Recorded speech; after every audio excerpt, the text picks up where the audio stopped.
This is my End Time series by Truth Transistor Radio. The days will come when the great buildings of the cities shall be thrown down, and there will not be left one stone upon another. Do not allow anyone to lead you astray. There will be those who will come in my name, and they will say, I am he, and they will deceive many. When you hear of wars and rumors of wars, do not be alarmed. These things must take place, but this will not yet be the end.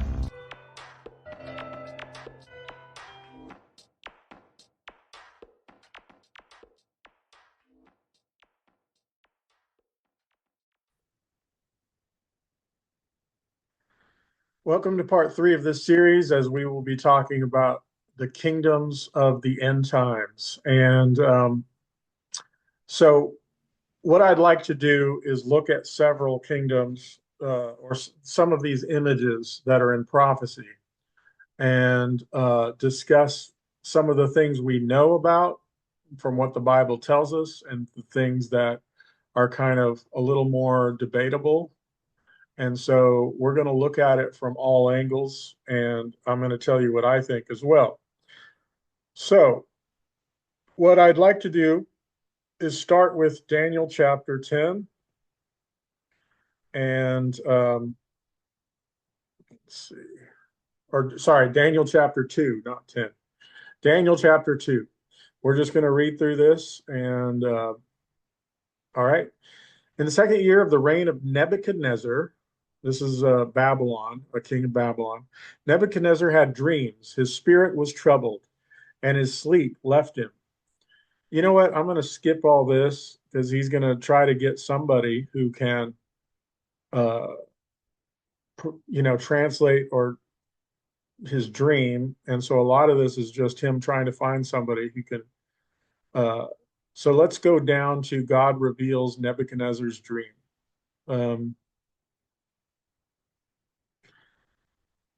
Okay, verse 17. Then Daniel went to his house and made the matter known to Hananiah, Mishael, and Azariah, his companions, and told them to seek mercy from the God of heaven concerning this mystery, so that Daniel and his companions might not be destroyed with the rest of the wise men of Babylon. Now, in the context, Nebuchadnezzar wanted to kill all his wise men because they couldn't interpret or even say what the dream was. Then the mystery was revealed to Daniel in a vision of the night. Then Daniel blessed the God of heaven. Daniel answered and said, Blessed be the name of God forever and ever, to whom belong wisdom and might. He changes times and seasons. He removes kings and sets up kings. He gives wisdom to the wise and knowledge to those who have understanding. He reveals deep and hidden things. He knows what is in the darkness, and the light dwells with him.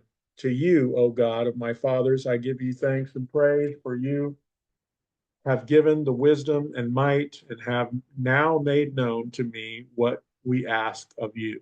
For you have made known to us the king's matter.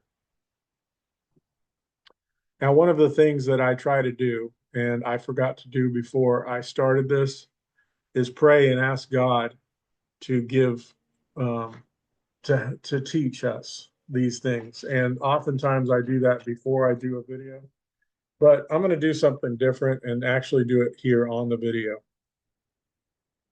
Dear God, I ask that you would help me as I go through this to show, guide us through this with your Holy Spirit. And those watching, if I get things wrong, that they would get them right. But help me to see things and learn as I go. In your name I pray. Amen. Okay, so verse 24. Therefore Daniel went to Arioch from the king who had appointed to destroy the wise men of Babylon. He went and said to him, Do not destroy the wise men of Babylon. Bring me in before the king, and I will show the king the interpretation. Then Arioch brought in Daniel before the king in haste and said thus to him, I have found among the exiles from Judah a man who will make known to the king the interpretation. The king declared to Daniel, whose name was Belteshazzar. Okay, so Daniel was called Belteshazzar. Are you able to make known to me the dream that I have seen and its interpretation? Daniel answered the king and said, no wise men, enchanters, magicians, or astrologers can show to the king the mystery that the king has asked. But there is a God in heaven who reveals mysteries, and he has made known to King Nebuchadnezzar what will be in the latter days. Your dream and the visions of your head as you lay in bed are these. To you, O king, as you lay in bed came thoughts of what would be after this. And he who reveals the mysteries made known to you what is to be. But as for me, the mystery has been revealed to me, not because of any wisdom that I have more than all the living, but in order that the interpretation may be known to the king, and that you may know the thoughts of your mind. You, O king, so now we're getting to the meat of this vision. You, O king, and behold, you, O king, you saw, O king, and behold, a great image. This image, mighty and of exceeding brightness, stood before you, and its appearance was frightening. The head of this image was of fine gold, its chest and arms of silver, its middle and thighs of bronze, its legs of iron, its feet partly of iron and partly of clay. As you looked, a stone was cut out by no human hand, and it stuck the image on its feet of iron and clay and broke them in pieces. Then the iron, the clay, the bronze, the silver, and the gold all together were broken in pieces and became like the chaff of the summer threshing floors. And the wind carried them away so that not a trace of them could be found. But the stone that struck the image became a great mountain and filled the whole earth. This was the dream. Now we will tell the king its interpretation. You, O king, the king of kings, to whom the God of heaven has given the kingdom, the power, and the might, and the glory, and into whose hand he has given, wherever they dwell, the children of man, the beasts of the field, and the birds of the heavens, making you rule over them all. You are the head of gold. Another kingdom inferior to you shall arise after you, and yet a third kingdom of bronze, which shall rule over all the earth. And there shall be a fourth kingdom, strong as iron, because iron breaks to pieces and shatters all things. And like iron that crushes, it shall break and crush all these. And as you saw the feet and toes, partly of potter's clay and partly of iron, it shall be a divided kingdom. But some of the firmness of iron shall be in it, just as you saw iron mixed with the soft clay, and the toes of the feet were partly iron and partly clay. So the kingdom shall be partly strong and partly brittle. And you saw the iron mixed with soft clay, so that they will mix with one another in marriage. But they will not hold together, just as iron does not mix with clay. And in the days of those kings, the God of heaven will set up a kingdom that shall never be destroyed, nor shall the kingdom be left to another people. It shall break in pieces all the kingdoms and bring them to an end, and it shall stand forever. Just as he saw a stone was cut from the mountain by no human hand, and that it broke in pieces the iron, the bronze, the clay, the silver, and the gold. A great God has made known the king that shall be after this. The dream is certain and its interpretation sure. Now, a lot of this is explained very clearly, and I think towards the end of it, it gets a little debatable. So, as you can see, he says specifically that the king, or that Nebuchadnezzar is the head of gold, which I think could also be Babylon, the kingdom, because to whom the God of heaven has given the kingdom. But the following ones say actually kingdom. This one says king, but I think it's just saying that he represents Babylon. Um, and the following kingdom, which is uh, the arms of whatever, see, the iron, the clay, the bronze, the silver, and the gold. Let's see. What is the arms? Anyway, it doesn't really matter, but the arms is what kingdom comes after them, which was the Medes and the Persians. So after the Babylonians, you have the Medes and the Persians. After the Medes and Persians, you go down to the midsection, which is the third kingdom of bronze, which was Greece. And then the fourth kingdom of iron uh, is Rome. Now, here's where I think the debates start. So, a lot of people would say that the feet of iron mingled with clay is still Rome. They would say it's not another kingdom. It's the same kingdom, but it's divided. And so, if you go back to and then the stone that's cut out, say just that you saw a stone was cut out a mountain by no human hand, that it broke in pieces the iron, the bronze, the clay, the silver, and the gold. Um, and I think that is Jesus. And in the days of those kings, the God of heaven will set up a kingdom that shall never be destroyed. Now, here's a part that gets debated. So, what I want to do is go back to the this timeline here, and I just want to tell you so the difference between some views. So, a lot of people say that when Jesus came the first time, um, that he set up his kingdom here in the first century, the church. And there is truth to that. And this is the idea. So they believe that the stone that was made with no hands and destroyed all the kingdoms, that the divided kingdom was Rome. And so they would say that they overcame, and the church is now the kingdom. And I don't know if, yeah, whenever that starts, like the I have questions about that I've talked about, because in 70 AD it wasn't Rome that was destroyed, it was Israel. And Rome continued for centuries after that. So that part of it confuses me.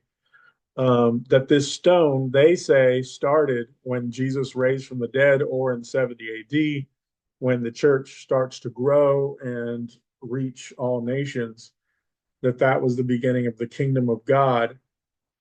And they would say this millennium period is that kingdom of God, and that we are living in that church age right now. So that would be the post mill and amill views would take that approach, and that the millennium is this time that we're in now, unless you believe we're here already, this Satan's little season, as I mentioned before. Uh, and so that would be one view of this. Then the other view, which believes all this is yet future, would say, um,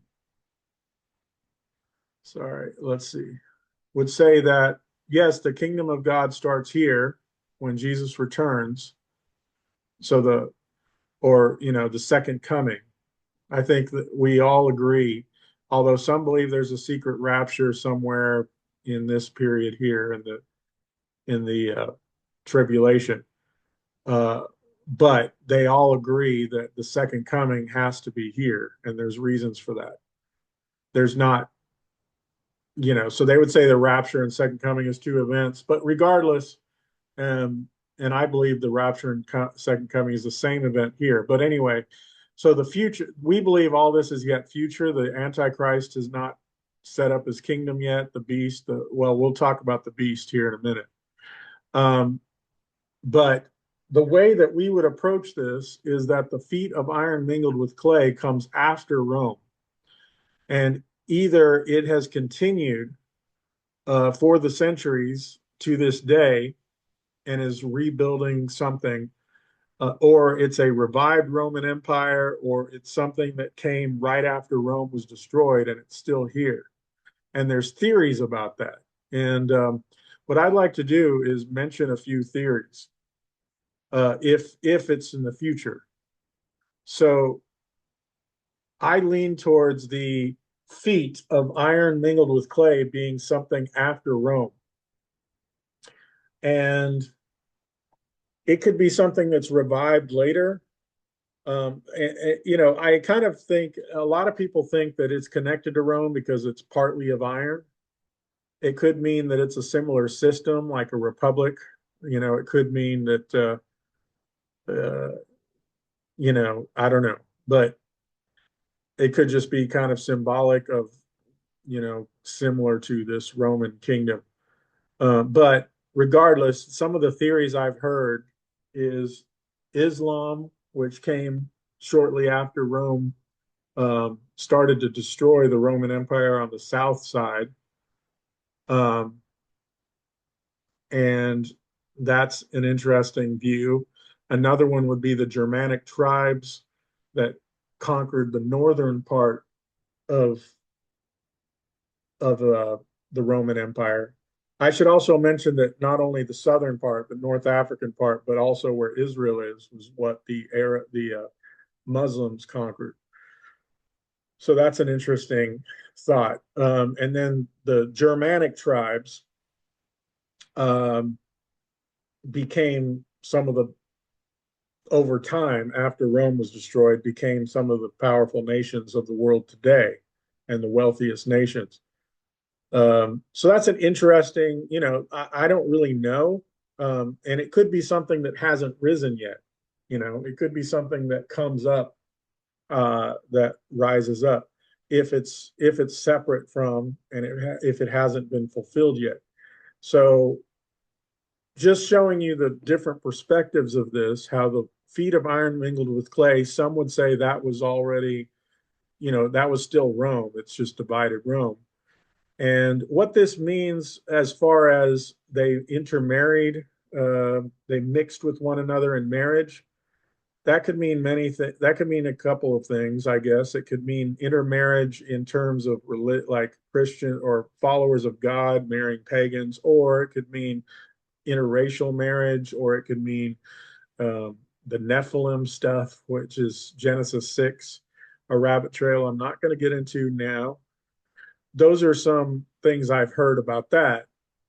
Um, but anyway, so there's different ideas, and in the Roman Empire, there was a lot of, racial mixing, but there's also racial mixing today in, America and the West and things like that. But regardless, that would be the two main ideas. Either the feet of iron mingled with clay was all part of the first century, it was just a divided Roman Empire.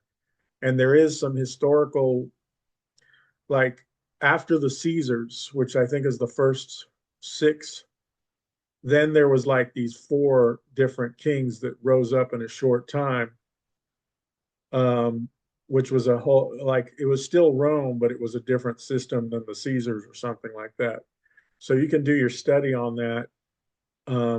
If it's in the future, then I believe, in my personal perspective, is that this iron mingled with clay popped up sometime after Rome was destroyed, whether it be on the eastern side of the kingdom or the western side. So, you could even say, what if that iron mingled with clay is the eastern and western Roman empires, that divided up and continued for a while.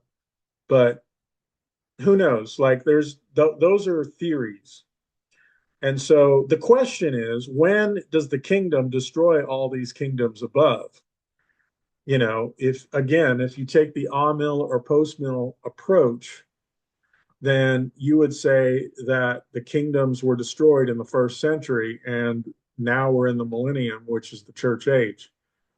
Now, if you take the approach that the kingdoms will be destroyed when Jesus returns, and then this millennium period will start when Christ returns and reigns on earth for 1,000 years, then we would say that no, the stone has not destroyed the kingdoms yet. So that would be the two major perspectives on this. So I just wanted to kind of give you those two sides and be fair with that approach. Now the pre-mill preterists, that is those who believe that yes, the Great Tribulation was in the first century, but they also believe Christ returned, and he's been reigning on earth, and we're now in Satan's little season. I don't know what they would say. They would probably have a similar view on the iron mingled with clay as the Post and Amill do. The only difference really between them and Post and Amill is they believe Jesus actually returned in the first century. So I hope that's not too confusing. Okay, now we're going to look at a chapter that is like a lot of people say it's the same kingdoms, and I'm not convinced that they are, but we're going to look at them and then we're going to talk about it.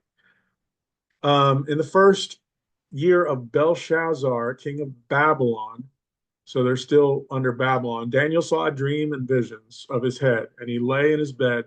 Then he wrote down the dream and told the sum of the matter.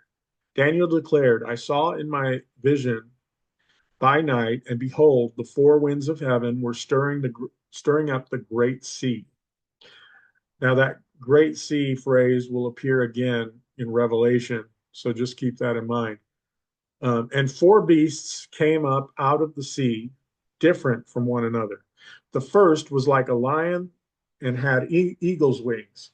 Then, as I looked, its wings were plucked off, and it was lifted up from the ground and made to stand on 2 feet like a man, and the mind of a man was given to it. And behold, another beast, a second one like a bear. It was raised up on one side. It had 3 ribs in its mouth between its teeth, and it was told, Arise, devour much flesh. After this I looked, and behold, another like a leopard, with 4 wings of a bird on its back. And the beast had 4 heads, and dominion was given to it.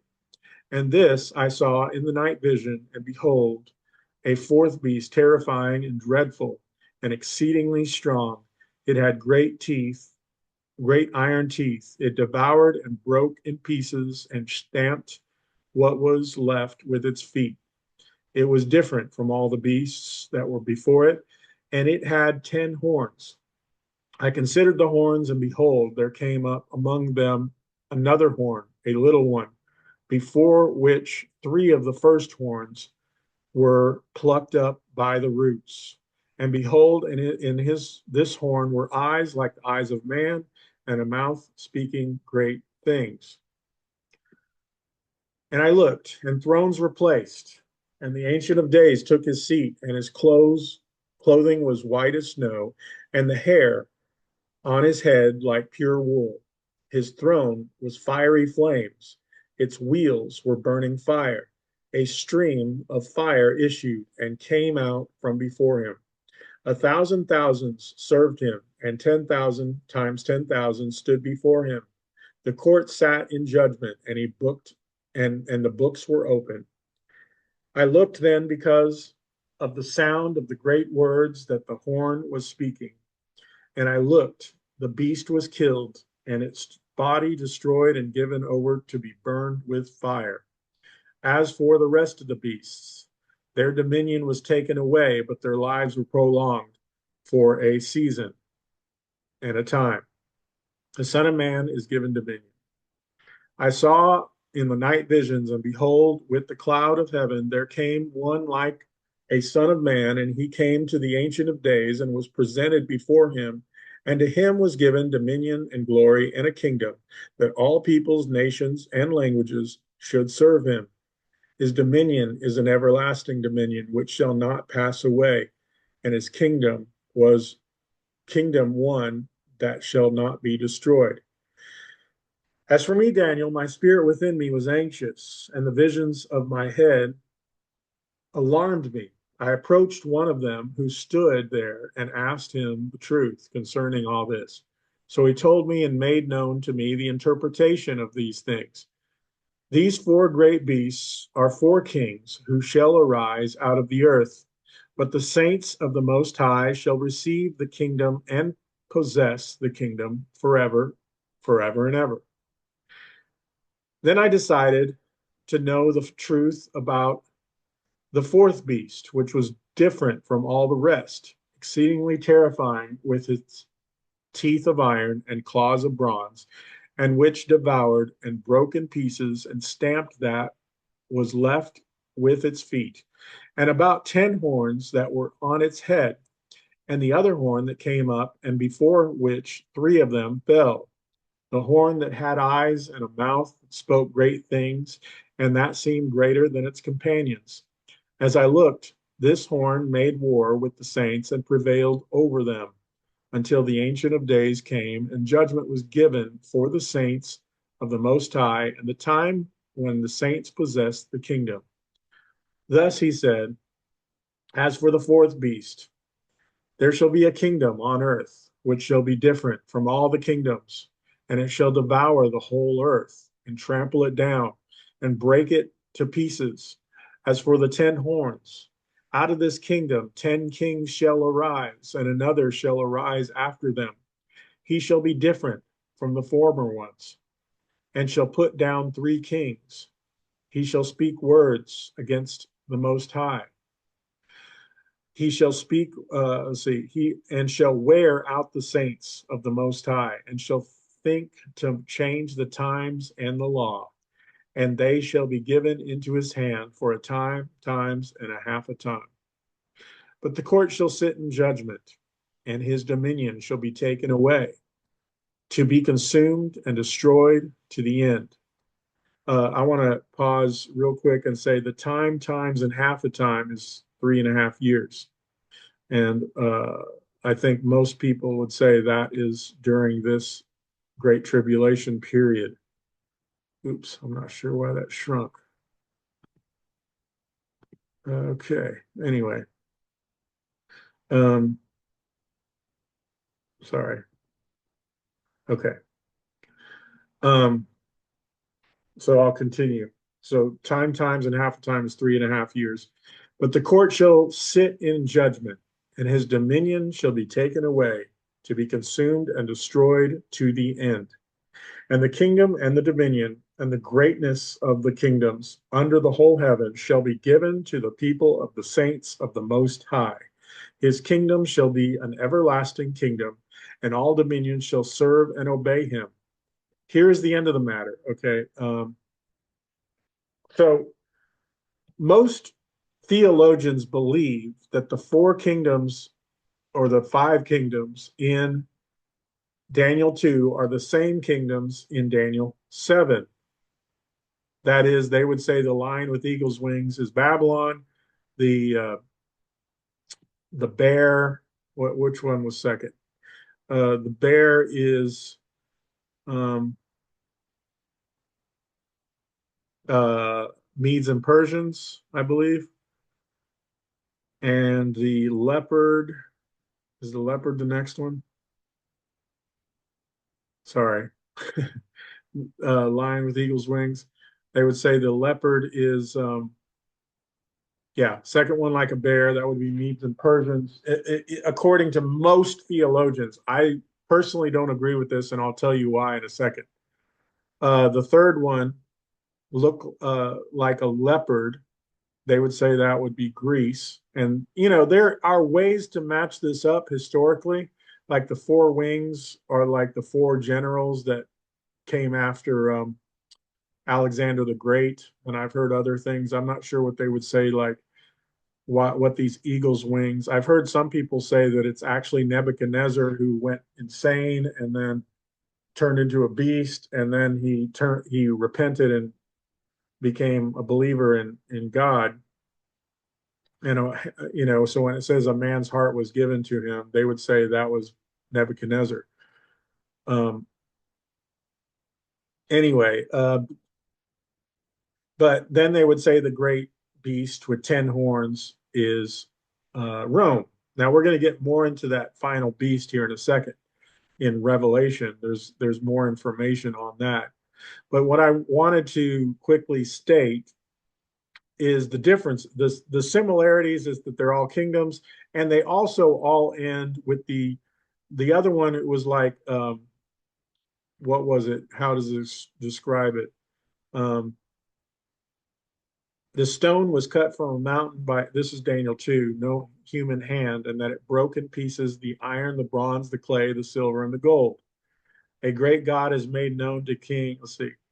Oh yeah.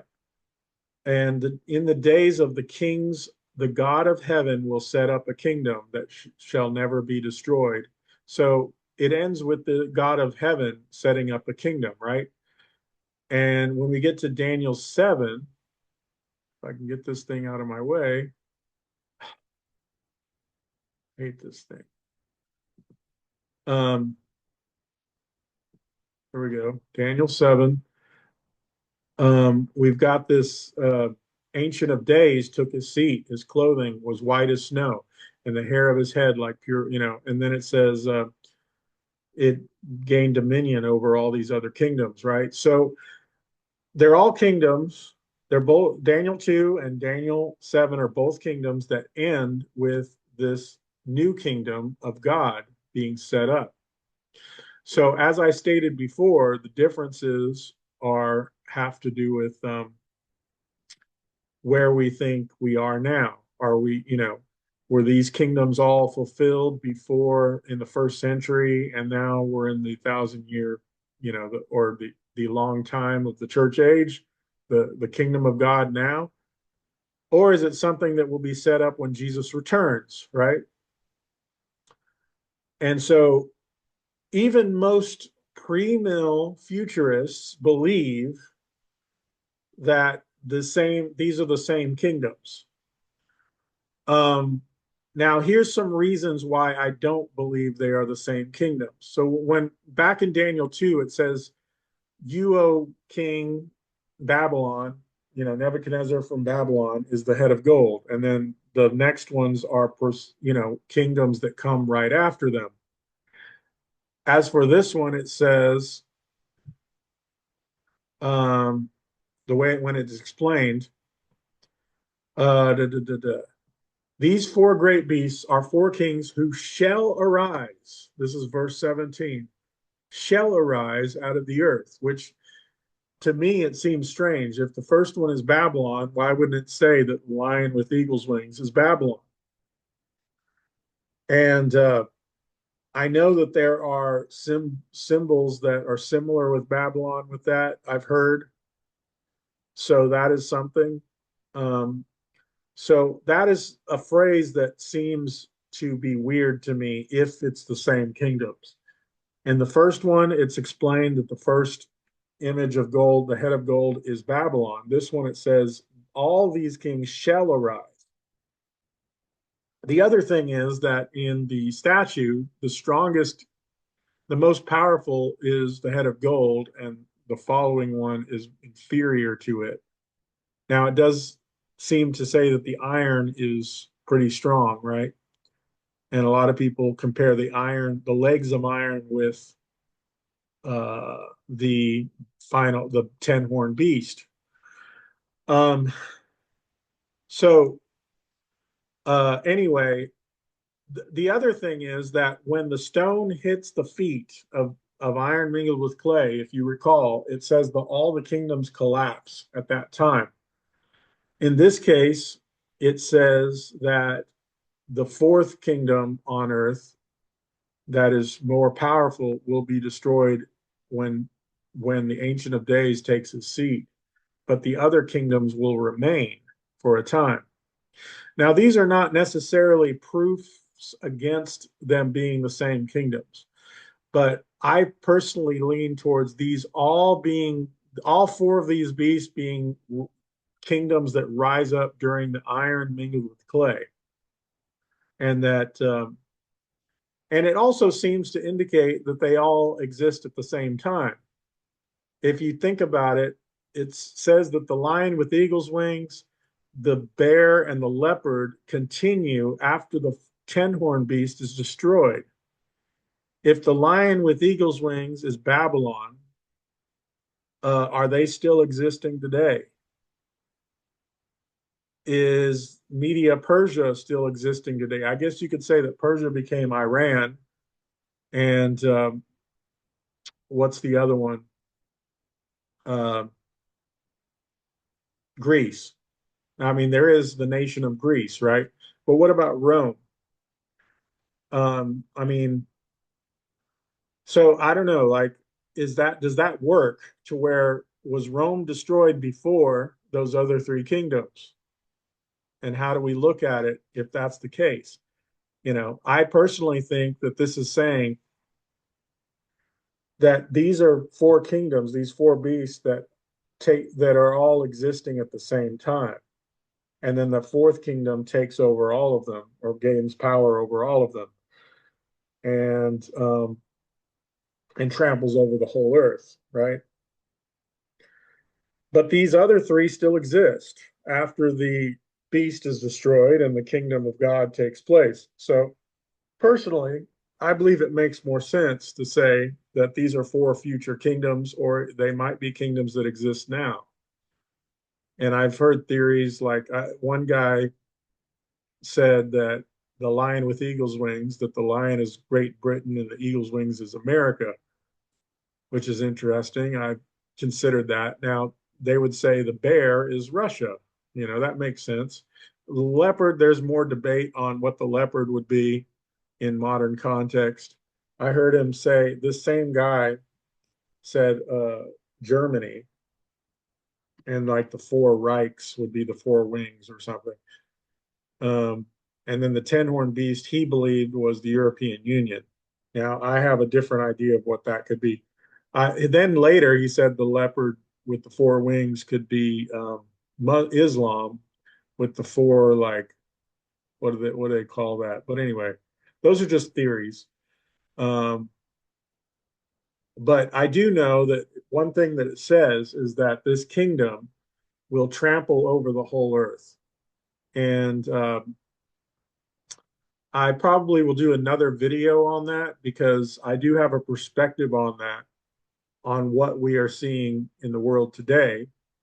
Uh, Again, it's a question of when you look at it from a amill or post-mill perspective or partial preterist perspective that believes that this was Rome, that it didn't trample over the whole earth, but this whole known world.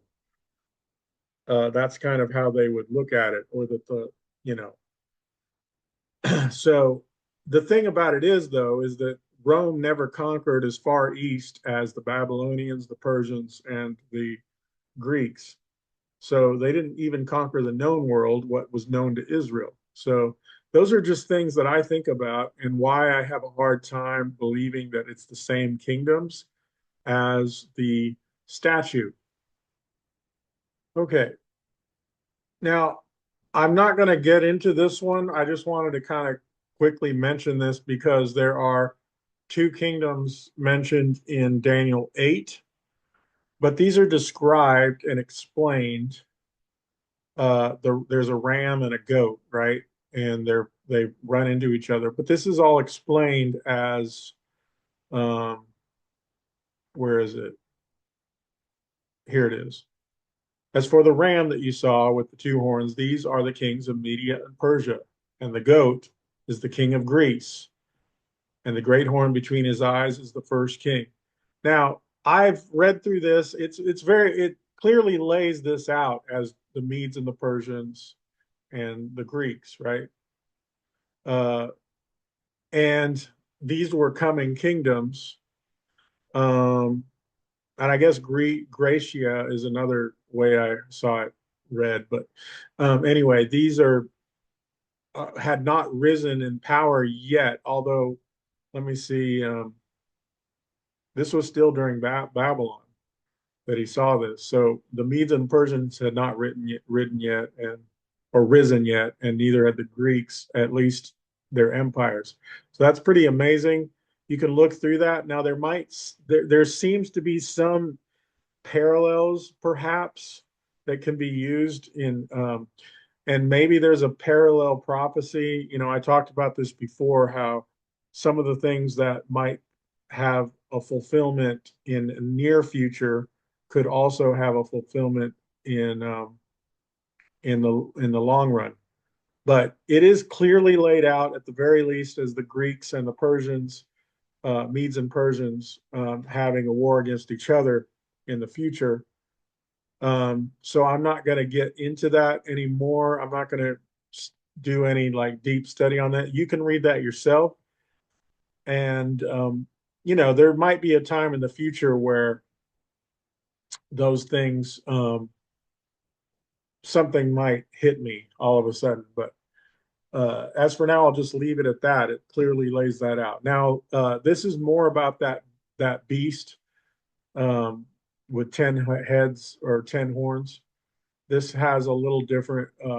It's the same. I believe it's the same beast, but let's look at it. This is Revelation 13. And I saw a beast rising out of the sea with 10 horns and 7 heads and 10 diadems on its horns and blasphemous names on its heads. And the beast that I saw was like a leopard, its feet like a bear's, and its mouth was like a lion's mouth. Now, if you look at that, think about that. There's similarities to 3 of the other beasts. You remember there was the lion with eagle's wings, the leopard, and the bear, right? The bear was second. But anyway, there's no eagle's wings here as far as I can tell.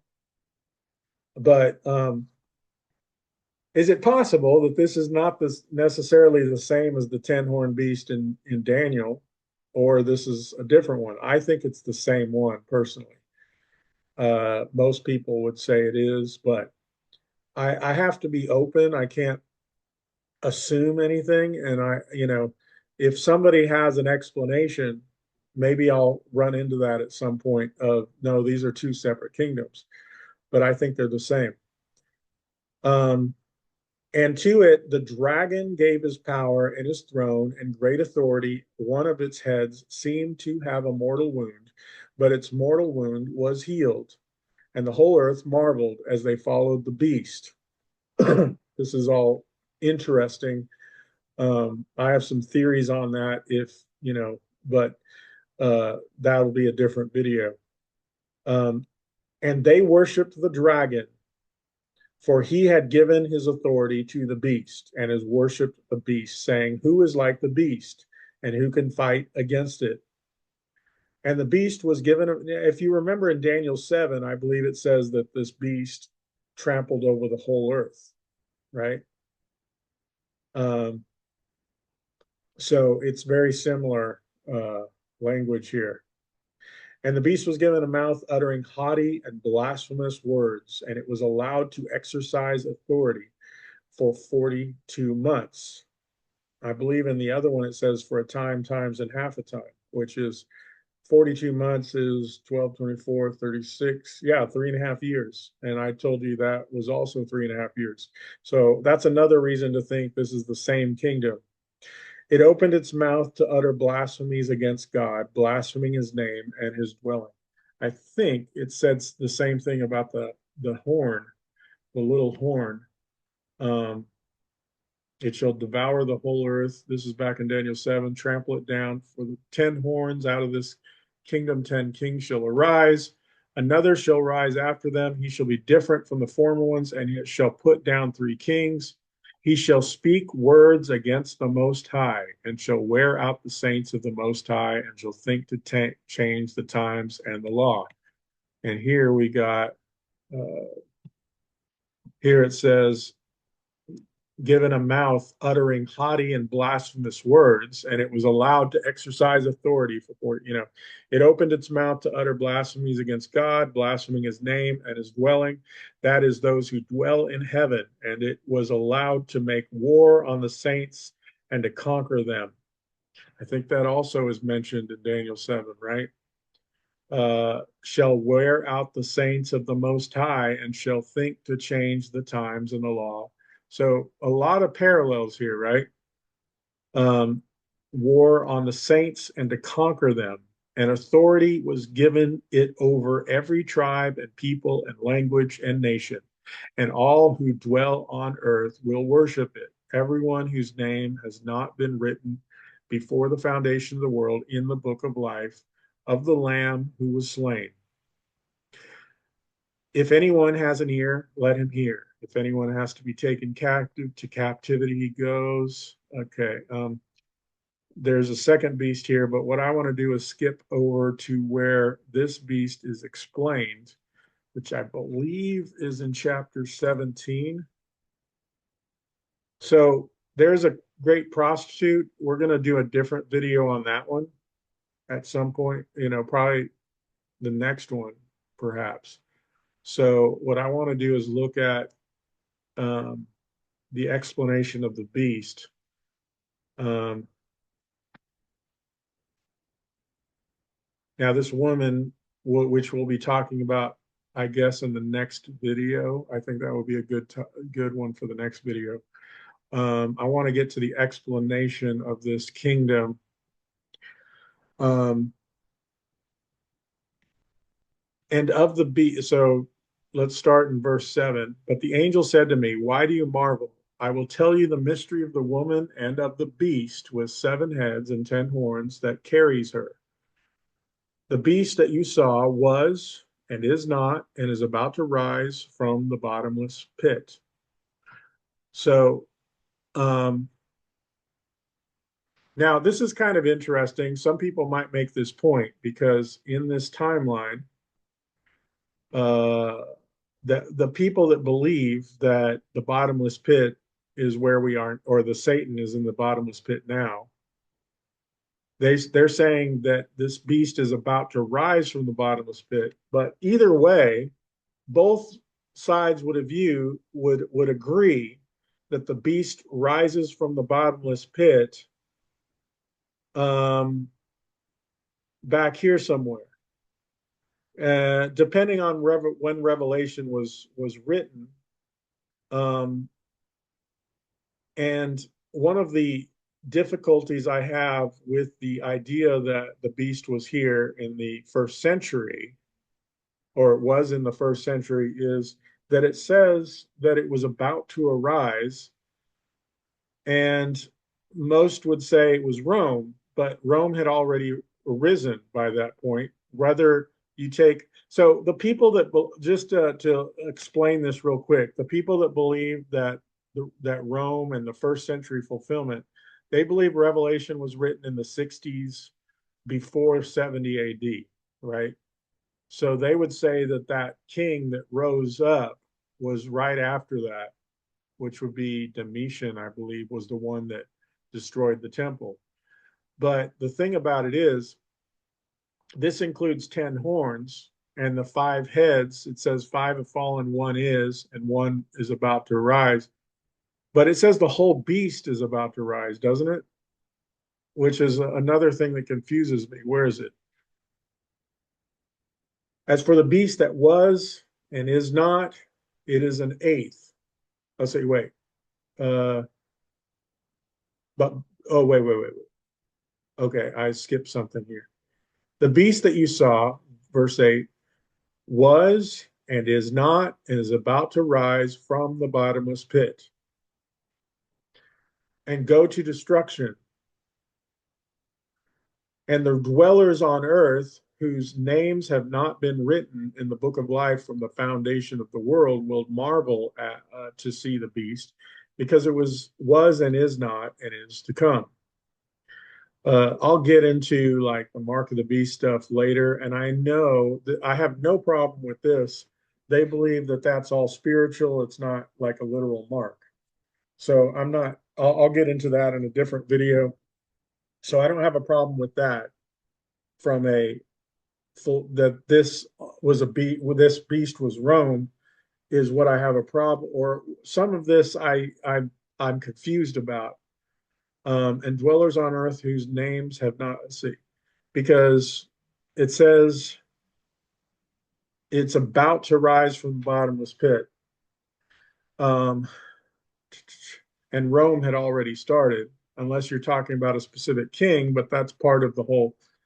Uh, Anyway, that's just me thinking. Maybe there's a better explanation for that. But verse 9, this calls for in mind with wisdom the seven heads or seven mountains on which the woman is seated.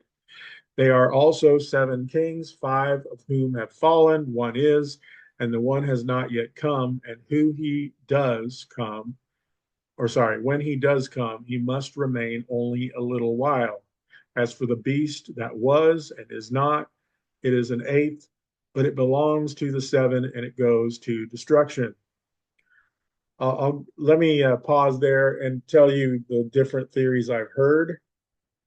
One theory is for those that believe that this is Rome and this is a first century fulfillment, they would say that at the time that John wrote this, that five Caesars had since died. So Julius, Augustus, and I don't know the names of the others, and that Nero was the one that is, and the one that will come for a short time, uh, or maybe it's to me. Anyway, you'd have to look it up. You can look up the Caesars. There's like a short time where there's like four kings that rise up in 1 year. So that would be their explanation. And the eighth, now this is the part that confuses me because the eighth is not one of the seven. But my cousin told me that they believed at that time that Nero had reincarnated or raised from the dead and became this other Caesar after the four that rose up in a short time. So I don't know, like I have to be open to that. It sounds a little weird to me, but again, I haven't found anything that really fits this. Here's another theory I've heard that the five that have fallen is Egypt, Assyria, Babylon, Media, Persia, and Greece. The one that is Rome. The one that will come for a short time is something after Rome. And then the eighth is one of the seven. But I don't really know what the seventh and eighth would be yet, like either from that perspective. Another one I heard is a little strange, but I had to think about it. But he believes that the five kings start when Israel became a nation again in 1948. And his theory, this sounded a little strange to me, but let's think about this because he believes that Donald Trump is the Antichrist. So I don't know, but like just think about it. It's fun, fun to kind of consider this. That the like starting with 1948, the first Republican president was Eisenhower, and then it was Nixon, then Ford, then Reagan, and then Bush Senior. And at the time, whenever the time that the Great Tribulation starts, those five have died. And he believes we're about to start the Great Tribulation. I think it's possible, but I don't necessarily believe this theory. But let's, so then the one that is at the time that uh, who is the next, let's see, George W. Bush, five have fallen, George W. Bush lives, and then the one that comes for a short time is Trump, and then he goes away, and then he's also the eighth. Uh, I don't know, and if he is the Antichrist and Bush is still alive at that time, he could be the one that is still alive. But anyway, that's kind of all these are theories. I don't really know, but there has to be some way of knowing, like the five that have fallen. I would assume personally I lean more towards the five kingdoms like Egypt, Assyria, Babylon, Media, Persia, and Greece being the five that have fallen. Um, but I think it makes sense that whenever John wrote this, that five had died or had fallen before, however you look at it. And the one that is was during the time of John. That seems to make the most sense. Otherwise, you're going to try to make it all fit your time period and and try to make it all work. The same thing with the Caesars. But regardless of which view I use, when it gets to the eighth and then the seventh that comes for a short while, and then the eighth being one of the seven. I have like all the theories I've heard doesn't seem to work with that. Although I was, it was interesting to note that according to my cousin, Nero, according to the belief of the people, had resurrected from the dead or reincarnated into this other Caesar after the four short kings. So who knows? Maybe there is a way of making that work.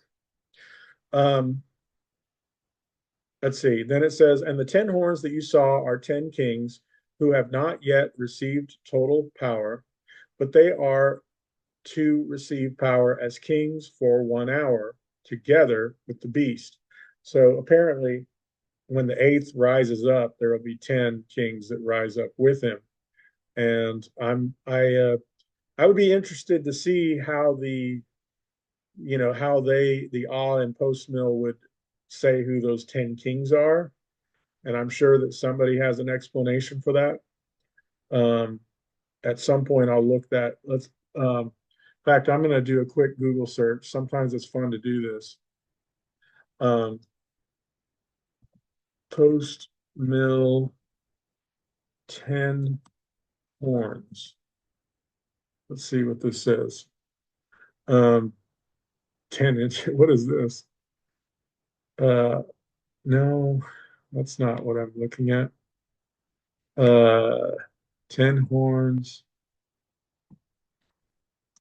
Revelation.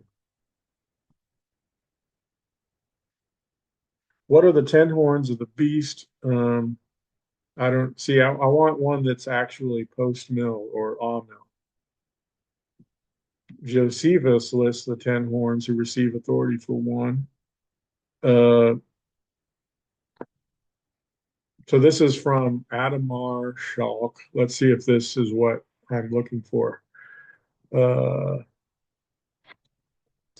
in the past, I've echoed the view of other preterist teachers that the 10 horns of the beast in Revelation 17 were the leaders of the Rome's 10 senatorial provinces. Recently, however, I learned that there were never 10 Roman provinces involved in the Jewish-Roman War, 66 to 73 AD. Only 4 legions joined forces with Titus in the siege of Jerusalem in 70 AD, and therefore could not have been the 10 horns that burned the harlot, Old Covenant Jerusalem. We'll talk about the harlot another time, then probably in the next one with fire. This was one of the factors that caused me to rethink this section of John's prophecy. Then I was surprised to discover that Josephus lists exactly 10 high priests and religious leaders in Israel who were given authority as generals in December 66 AD or January 67 AD. I would like to propose that they fulfilled the prophecy given to John by the angel in Revelation 17:12 through 14. This would mean, of course, that the beast in Revelation 17 was Jewish, not Roman. Wait, the beast? I thought most of them believed that the heads were all Caesars. I don't know what this guy believes. Are sure he's not saying the 10 horns are Jewish, but then, well, in this post, we will focus on the 10 horned kings. So he must think that the 5 that have fallen were Jewish as well, perhaps the way he wrote that there. Um, let me see if there's anything over. So that's pretty interesting. I mean, I'm open to this possibility, you know. Now, one thing I will say is that most theologians seem to believe that Revelation was written around 90 AD, which is way after 70 AD. But anyone who believes in the post and Amill would say, no, it was written in the 60s. That's above my head. It would have to be written in the 60s for it to be for that view to be correct. If it was written in 90, then that would be after the fact, and it wouldn't make sense. But I'm not smart enough to know, so I'm not going to like try and argue that. Um, But I think that's interesting. You know, that could be a first century fulfillment, or the fulfillment if you take that perspective. I'm just curious as to what this guy. Now you can look this up yourself, AdammarSchalk.com. You see it right there, AdammarSchalk.com. Um, let me see if he talks about the heads, because unless he believes the beast was actually Israel or Judea, that would be interesting. That would be different than others that I've heard about. Um, well, Beast of Revelation fulfilled. Let me, or no, that's Book of Revelation. Um, I used to believe that the beast, hold on, of Revelation was Rome, Nero, during the last half of 2016. However, I came to believe that the zealot led Israel was the beast in the book Revelation. So most, this is not the view that most have suggested. So that's, most believe that it's Rome. This guy does not, which is, excuse me, which is interesting. Um, but let me see. Seven heads preterist. Let me see what this gives me. Seven heads and 10 horns. Um, because most people believe it's the Caesars, right? But this guy believes it's 10 generals. I'm just, you know, you can do your own research on this, but I find this kind of interesting because I always try to look at it and say, is this possible? And I can't just write it off and say no. Um, list of Caesars. Okay. Chronological list. So I think that they would say that the five that had fallen, come on, what is going on? Were Augustus, Tiberius, Caligula, and or Claudius and Nero are the five that had fallen, right? No, Julius would be the first. So Julius, Augustus, Tiberius, Caligula, and Claudius.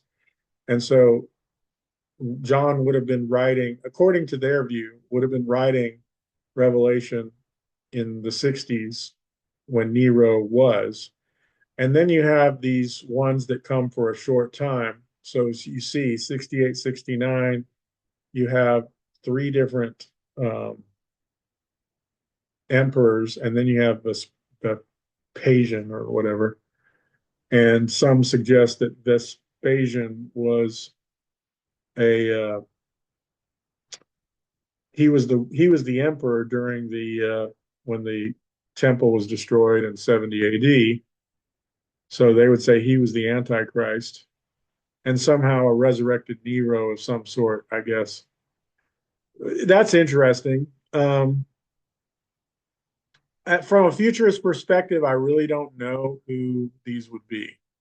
Like we can theorize, and believing that this is a kingdom that will rise up. I think uh, one theory. I'll just mention this: that the 10 horns. So I've heard that the United Nations, or maybe it was in the Club of Rome, talks about the world being divided into 10 regions. And so at some point, when we look at theoretical stuff about what's happening now, which I think is very interesting, and I think regardless of your theological perspective, that there is truth that's out there that we can observe today. And if, uh, so that those will be interesting to look at. So I'm not writing off the mill, post mill perspectives at all. I hope nobody thinks that. I'm just looking at this from all angles here, and and just there's things that are in the works now that seem to be lining up with what scripture like this kind of stuff from a global perspective. And I think it's very, like I've said before, it's very possible that there was a first century fulfillment. Um, but let's see, have I finished this? And the 10 horns that you saw are 10 kings who have not yet received royal power, but they are to receive authority as kings for 1 hour. That's pretty short. I don't know if that's literally an hour or not. Like, an authority to the beast. They will make war on the Lamb, and the Lamb will conquer them. Now, we do know that the Christians were persecuted in Judea. So if it was 10 priests, then that fits from that time period because they were persecuting Christians, and so was Rome. Now, that website I was looking at believes the whole beast is Judea, which I've never heard that before from those who believe in Post and Amill. They will make war on the Lamb, and the Lamb will conquer them, for he is Lord of lords and King of kings. And those with him are called and chosen and faithful. So if you look at from a first century perspective, you could say that how did they conquer him? How does the Lamb conquer them? Well, if you take this approach in the first century and even for centuries after that, Christianity grew and continued to spread around the world despite persecution. And so they overcame in that sense, not necessarily subduing the kingdom, but they grew and the church continued to grow. The kingdom of God continued to grow despite persecution. So you could look at it from that perspective. You could also look at it from a future perspective. If all this is future, that when Jesus returns, that the Lamb, Jesus, will conquer them, like physically conquer them in the future, and then set up his millennial kingdom then. So that's just two major ways of looking at it that I wanted to point out. And we'll look at the prostitute in the next, this woman that rides the beast in the next video. But I think that will be it for today. And, we're touching the surface on that one. I have no, look, I have ideas of topics in this series we're going to touch. Like in the next one, we're going to talk about the woman that rides the beast. And there's some things I've learned in the last few years that surprised me about that. And so when I think that the Bible is clear about something, I'm not going to theorize something different, even if it's controversial, even if it goes against uh, the popular idea. For example, the four beasts and the statue. While I'm open to being wrong and that the majority are correct on that, I have reasons to believe they're not the same kingdoms. But I also am trying to be fair with both sides. So hopefully that all makes sense on this kingdoms thing, um, and we'll just leave it at that. So thank you and have a wonderful day.